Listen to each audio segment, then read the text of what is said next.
Thematic Analysis.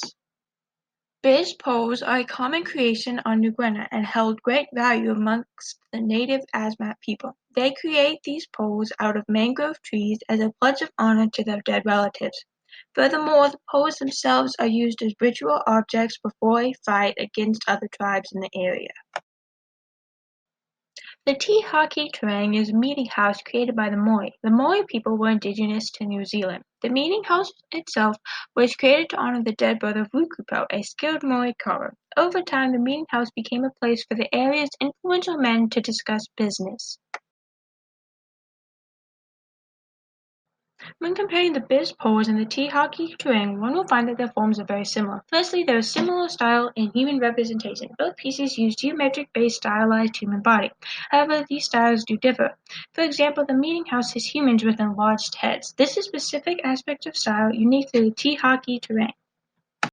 Similar forms between the two pieces of art is further exemplified through the use of lines. Both pieces use swords and curved lines to create patterns. These lines are often wrapped around curved edges and layered over one another.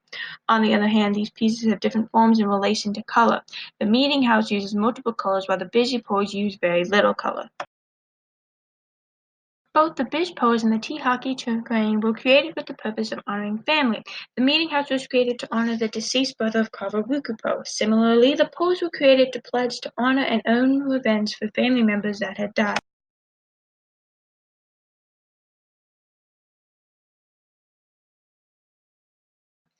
The Maori built the house not only to honor a dead friend, but also to remind people of the wisdom of their ancestors when making decisions. Furthermore, the creation of this house came from a relatively peaceful community. They focused on becoming better people and encouraging life. The context of the Biz pose was a little less lively. Biz poles were built to show that someone was working to honor a loved one. However, once this honor was completed, the statues were discarded and unneeded. Additionally, the biz poles were created for the use of head hunting.